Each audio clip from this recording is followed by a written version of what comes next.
এটি ম্যানুয়েল নামের একটি ছেলের গল্প। তার বাবা মায়ের বিবাহ বিচ্ছেদ হয়ে যাবার কারণে তাকে এক আত্মীয়ের সাথে থাকতে যেতে হয়। ম্যানুয়েল ৩ মাসের জন্য তার মামার জুয়ানের সাথে স্পেনের অন্য একটি শহরে থাকতে আসে, কিন্তু সেখানে পৌঁছে তাকে স্টেশনে অনেকক্ষণ অপেক্ষা করতে হয়। ম্যানুয়েল এই প্রথম তার আত্মীয়দের সাথে দেখা করছে। যদিও সে তার বাবা মায়ের থেকে দূরে থাকতে মন থেকে খুব কষ্ট পাচ্ছে, তবুও তার জন্য বাড়ির বাইরে থাকা জরুরি ছিল, কারণ তার বাবা মা আলাদা হয়ে যাচ্ছিলেন। শেষ পর্যন্ত ম্যানুয়েল যখন জুয়ানের বাড়িতে পৌঁছায়, তখন সে জানতে পারে যে তার ৩ জন মামা আছে এবং ৩ জনই খুব হাসি খুশি ও প্রেমিক স্বভাবের মানুষ। তারা একই বিল্ডিংয়ে থাকেন, কিন্তু ৩ মাস ধরে তাদের আলাদা আলাদা বাড়িতে থাকতে হয়। শুরুতে ম্যানুয়েল জুয়ানের বাড়িতেই থাকতে শুরু করে। পরের দিন জুয়ান ম্যানুয়েলকে তার দোকানে নিয়ে যায়। সেখানে তখন শুধু লাভান্টি ছিল। ম্যানুয়েল দেখে যে জুয়ান খুব সহজেই মহিলাদের সাথে ফ্লার্ট করে। সে ধীরে ধীরে জুয়ানের কাছ থেকে কাজ শেখা শুরু করে। ঠিক তখনই জুয়ানের মেয়ে ফুনা সান্তা সেখানে আসে। ম্যানুয়েল তাকে দেখার সাথে সাথে তাকে ভালো লাগতে শুরু করে। জুয়ান এবং ফুনা সান্তার সাথে সময় কাটিয়ে ম্যানুয়েল খুব খুশি অনুভব করে। একদিন জুয়ান তাদের দুজনকে শহরের বাইরে ঘুরতে নিয়ে যায়। সেখানে খুব শান্ত পরিবেশ ছিল। জুয়ান তাদের দুজনকেই ছবি আঁকা শেখাতে শুরু করে। সে ম্যানুয়েলকে প্রকৃতির সৌন্দর্য সম্পর্কে বোঝায় এবং বলে যে এই সৌন্দর্য যেন সে তার ছবির মধ্যে ধরে রাখে। কিছুক্ষণ পর সেখানে একজন অদ্ভুত লোক এসে হাজির হয়। তাকে দেখে ম্যানুয়েল এবং ফুনা সান্তা দুজনেই ভয় পেয়ে যায়। ওই অদ্ভুত লোকটি নিজেকে ঈশ্বর বলে পরিচয় দেয়। জুয়ানের অনুরোধে ম্যানুয়েল তাকে খেতে একটি আপেল দেয়, কিন্তু লোকটার অদ্ভুত কথা থামছিল না। সে বলতে থাকে যে সে নাকি অদৃশ্য হয়ে যেতে পারে। কিছু অদ্ভুত আচরণ করার পর সে সেখান থেকে চলে যায়। পরে আমরা তাকে আবার অন্য একটি দৃশ্যে দেখতে পাই। এরপর দেখানো হয় যে ফুনা সান্তা তার মায়ের কাছ থেকে নাচ শিখছে, আর সে ম্যানুয়েলকে জুয়ানের শিল্পের কথা বোঝাচ্ছে। জুয়ানের কারণে ম্যানুয়েল ধীরে ধীরে শিল্প আর সৃজনশীলতার সৌন্দর্য বুঝতে শুরু করে, কিন্তু তার মন তখন আরও বেশি করে ফুনা সান্তার দিকে ঝুঁকে পড়ে। সে তাকে ধীরে ধীরে আরও বেশি ভালোবাসতে শুরু করে। ফুনা সান্তাও সেটা বুঝতে পারে, কারণ সেও ম্যানুয়েলকে পছন্দ করতে শুরু করে। এই কারণেই তারা দুজনেই বেশিরভাগ সময় একসাথে কাটাতে শুরু করে। এদিকে ফুনা সান্তা লক্ষ্য করে যে ম্যানুয়েল মন থেকে খুশি নেই এবং তার শরীরও ভালো যাচ্ছে না। তাকে সান্ত্বনা দেওয়ার জন্য সে তাকে বলে যে সে কখনোই তাকে ছেড়ে দূরে চলে যাবে না। সেদিন সে ম্যানুয়েলকে একটি গোপন কথা বলে, যা শুনে সে অবাক হয়ে যায়। ফুনা সান্তা তাকে জানায় যে তার চাচা ফ্যালান্ডো আসলে সমকামী এবং এই কথা আর কেউ জানে না। জুয়ানের বাড়িতে 1 মাস থাকার পর ম্যানুয়েল ফ্যালান্ডোর সাথে থাকতে শুরু করে এবং তার বেকারিতে কাজ শেখে। জুয়ানের মতো ফ্যালান্ডোও একজন শিল্পী, আর সে জাইলোফোন বাজায়। ফ্যালান্ডোকে জাইলোফোন বাজাতে দেখে ম্যানুয়েল সঙ্গীতের প্রতি আকৃষ্ট হয়ে পড়ে। ফ্যালান্ডো তাকে বলে যে কোনো বিষয়ে প্রতিভাবান হতে হলে অনেক বছর ধরে কঠোর পরিশ্রম করতে হয়। সে ব্যাখ্যা করে যে নিয়মিত পরিশ্রম খুব দরকার, কারণ একদিনও যদি অবহেলা করা হয় তাহলে সঙ্গীত মানুষের জীবন থেকে দূরে সরে যায়। ফ্যালান্ডোর তার সহকারী পেলুর সাথে প্রেমের সম্পর্ক ছিল এবং ম্যানুয়েল সেটা বুঝতে পারে। ফ্যালান্ডোর স্ত্রী বিয়া প্রেস্ট খুব রাগ করে, কারণ তার স্বামী কাজের দিকে মনোযোগ দেয় না, কিন্তু ফ্যালান্ডো বলে যে কাজ তাকে আর সুখ দেয় না, আর সে শুধু পেলুর সাথেই সুখ খুঁজে পায়। একদিন পেলু ফ্যালান্ডোকে জানায় যে সে বিয়ে করতে যাচ্ছে, আর তাই তাকে ফ্যালান্ডোকে ছেড়ে চলে যেতে হবে। পেলু চলে যাওয়ার আগে ফ্যালান্ডো আর পেলুর মধ্যে হওয়া পুরো কথোপকথন ম্যানুয়েল আর ফুনা সান্তা শুনে ফেলে। এরপর ফ্যালান্ডো খুব ভেঙে পড়ে এবং আত্মহত্যা করার চেষ্টা করে, কিন্তু সে তা করতে পারে না। সেই সন্ধ্যায় ম্যানুয়েল যখন বিয়া প্রেস্টের ঘরে যায়, তখন বিয়া প্রেস্ট তাকে জিজ্ঞাসা করে যে সে তাকে সুন্দরী মনে করে কিনা। তারপর সে ম্যানুয়েলকে আরও কিছু অদ্ভুত প্রশ্ন করতে থাকে। তখন ম্যানুয়েল তাকে ফ্যালান্ডো আর পেলুর সম্পর্কের কথা বলে দেয়। সবকিছু জানার পর বিয়া প্রেস্ট ম্যানুয়েলকে প্রতিশ্রুতি দিতে বলে যে সে এই কথা কাউকে বলবে না। ফ্যালান্ডোর ওপর রাগ করার বদলে সে বরং তার যত্ন নিতে শুরু করে এবং তাকে ভালো রাখার চেষ্টা করে। এইভাবে ম্যানুয়েল এক নতুন ধরনের পৃথিবীকে কাছ থেকে দেখতে শুরু করে, যে পৃথিবীতে সে এখন বাস করছে। আর সেই পৃথিবীতেই সে ফুনা সামরার সাথে নিজের সুখ খুঁজে পায়। একদিন তারা হঠাৎ দেখে যে দুজন অচেনা মানুষ বারান্দার দিকে আসছে। ফুনা সান্তা ম্যানুয়েলকে বলে যে তারা আমিলিওর মেয়ে লোলি আর তার প্রেমিক, যে তাকে নিয়ে পালিয়ে গিয়েছিল।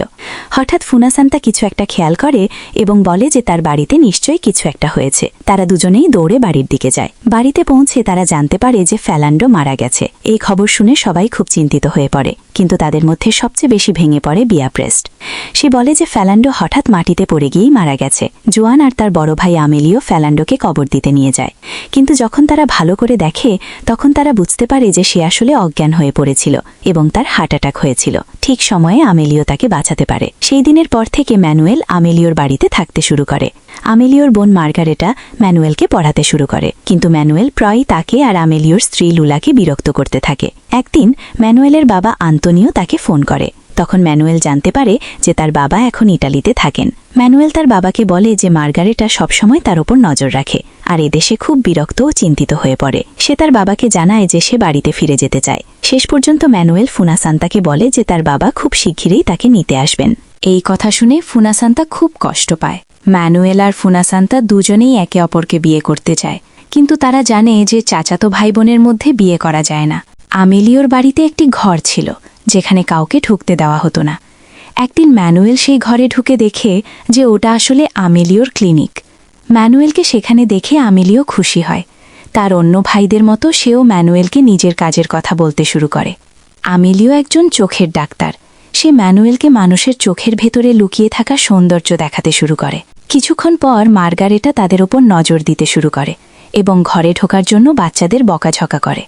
সে আমেলিওকে বলে যে তাদের বাবা অর্থাৎ ম্যানুয়েলের দাদা জোর করে আন্তোনিওর সাথে কথা বলতে চাইছেন, কারণ তিনি মনে করেন ম্যানুয়েলই আন্তোনিও। মার্গারেটা বলে যে সে আর তাকে সামলাতে পারছে না, কারণ তিনি সারা দিন শুধু মৃত্যুর কথাই বলতে থাকেন। আমেলিও জানে যে ম্যানুয়েলের সাথে কথা বললে তার বাবা একটু ভালো বোধ করবেন, তাই সে ম্যানুয়েলকে তার বাবার কাছে পাঠায়। ম্যানুয়েলের দাদা বলতে শুরু করেন যে পৃথিবীর শেষ সময় চলে এসছে এবং খুব শিগগিরই সব শেষ হয়ে যাবে, তাই পৃথিবী শেষ হওয়ার আগে সবার একে অপরের সাথে দেখা করা উচিত। ফুনাসান্তা ছাড়া আর কেউ ম্যানুয়েলের দাদার কথাগুলো ঠিকভাবে বুঝতে পারে না। তখন তিনি বলেন যে এই বাড়ির ভেতরে অনেক গোপন রহস্য লুকিয়ে আছে, আর এই গোপন রহস্যগুলো পুরো পরিবারের জন্যই লজ্জার বিষয়। তিনি নিজের একটি গোপন কথা বলতে যাচ্ছিলেন, কিন্তু কথা বলতে বলতে হঠাৎ ভুলে যান যে তিনি কি বলছিলেন। পরে যখন তার মনে পড়ে তখন তিনি বলেন যে তিনি দ্বিতীয় বিশ্বযুদ্ধের সময়ের একজন মানুষ ছিলেন। সেই সময় একজন লোককে খুব মারধর করা হয়েছিল, তারপর তাকে মেরে এই বাড়ির ভেতরেই কবর দেওয়া হয়েছিল। এই গোপন কথা বলার পর তিনি বলেন যে তিনি এমন একটি জায়গায় যেতে চান যেখানে তিনি শান্তিতে শ্বাস নিতে পারবেন। এই কথা বলেই তিনি ঘুমোতে পড়েন। কিছুদিন পর ম্যানুয়েল ললির সাথে সময় কাটাতে শুরু করে। সে ভাবতে থাকে ললি কেন সবসময় সুন্দর দেখানোর জন্য তার মুখে রং করে। একদিন ম্যানুয়েল যখন তাকে তার প্রেমিক আর গাজার কথা জিজ্ঞাসা করে তখন ললি রেগে যায়। সে ম্যানুয়েলকে বলে যে সে তার প্রেমিক আর গাজার ব্যাপারটা গোপনই রাখবে। এই কথা বলেই সে সেখান থেকে চলে যায়। তার পরিবার অবশ্য আগেই জানত যে তার প্রেমিকের নাম চুকিয়া। এদিকে ম্যানুয়েল মার্গারেটাকে অদ্ভুত অদ্ভুত কথা বলতে শুনতে শুরু করে। একদিন সে তাকে এই বিষয়ে জিজ্ঞাসা করলে মার্গারেটা সবার সামনে বলতে শুরু করে যে সে নাকি ঈশ্বরের সাথে কথা বলে। অ্যামিলিও যখন তাকে এভাবে কথা বলতে শোনে তখন সে খুব রেগে যায় এবং তার পাগলামিটা ঢাকার চেষ্টা করে, কিন্তু ম্যানুয়েল বরং মার্গারেটার কথা শুনতে মজা পায়। সেদিন অ্যামিলিও ললিকে বলে যে তাকে তার প্রেমিকের থেকে দূরে থাকতে হবে, কিন্তু ললি যখন তার সাথে তর্ক করতে শুরু করে তখন অ্যামিলিও হঠাৎ মেজাজ হারিয়ে ফেলে। অ্যামিলিওকে এভাবে দেখে ম্যানুয়েল ভয় পেয়ে যায়। তখন ললি তাকে বুঝিয়ে বলে যে তার বাবা মাঝে মাঝে এমন বোকামি করে। ম্যানুয়েল ধীরে ধীরে এই অদ্ভুত পরিবারের পাগলামির একটা অংশ হয়ে যায়, কিন্তু এই পরিবারের কাছে এই পাগলামিগুলো একেবারেই স্বাভাবিক ছিল। তারা সবাই নিয়মিত এমন আচরণই করত। তারা এমনভাবে চলাফেরা করত যেন কিছুই অস্বাভাবিক ঘটেনি।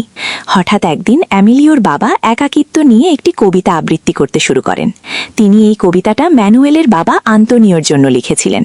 অ্যামিলিওকে সামনে দেখে তিনি বলেন যে তিনি তার জন্যই অপেক্ষা করছিলেন। আলঝাইমার রোগের কারণে তিনি ধীরে ধীরে সবকিছু ভুলে যেতে শুরু করেছিলেন। একদিন বাড়ি ফেরার পথে পথ হারিয়ে তিনি সেই পার্কে এসে বসেছিলেন। ফুনাসান্তা বলে যে সে জানত তার দাদু গাছ আর পাখি খুব ভালোবাসেন, তাই সে বুঝতে পেরেছিল যে তাকে ওই জায়গাতেই পাওয়া যাবে। সেই সময় ম্যানুয়েলের দাদু বলেন যে তিনি সমুদ্র দেখতে চান, কারণ শুধু সেখানেই তিনি শান্তিতে শ্বাস নিতে পারবেন। তিনি আবার মৃত্যুর কথা বলতে শুরু করেন, কিন্তু অ্যামিলিও বলেন যে যতদিন তিনি বেঁচে আছেন ততদিন তিনি তার বাবাকে মরতে দেবেন না। অ্যামিলিও তাকে প্রতিশ্রুতি দেয় যে সে তাকে সমুদ্র দেখাতে নিয়ে যাবে। এই কথা শুনে তার বাবা খুব খুশি হয়ে যান। বাড়ি ফেরার পথে তিনি আরেকটি গল্প বলতে শুরু করেন, আর সেই গল্প শুনতে শুনতেই তারা সবাই বাড়িতে পৌঁছে যায়। সেই দিনই বিকেলবেলায় তার সমুদ্র দেখার ইচ্ছা পূরণ হয়। ম্যানুয়েল তার পুরো পরিবারের সাথে সমুদ্র সৈকতে যায়। অনেক দিন পর এই প্রথম পরিবারের সবাই সত্যি সত্যি খুশি হয়। সবাইকে একসাথে দেখে ফুনাসান তার দাদু অনেক বছর পর অবশেষে শান্তি খুঁজে পান। তার শান্তিতে শ্বাস নেওয়ার ইচ্ছা পূরণ হয়, আর সেই শেষ ইচ্ছা পূরণ হওয়ার পরেই ম্যানুয়েলের দাদু সেই একই সৈকতে মারা যান। পরিবারের অন্য সবার মতো ম্যানুয়েলও তার দাদার মৃত্যুতে গভীরভাবে শোকাহত হয়। ঠিক সেই সময় ম্যানুয়েলের বাবা মাও শেষকৃত্যে যোগ দেওয়ার জন্য সেখানে আসেন। তখন ম্যানুয়েল বুঝতে পারে বাবা মায়ের সাথে ফিরে গেলে ফুনাসান্তার সাথে তার সম্পর্ক চিরতরের জন্য শেষ হয়ে যাবে। সেটাই ছিল তাদের শেষ দেখা। শেষকৃত্যের পর ম্যানুয়েল তার বাবা মায়ের সাথে বাড়ি ফিরে যায়, আর সেখানেই এই গল্পের শেষ হয়।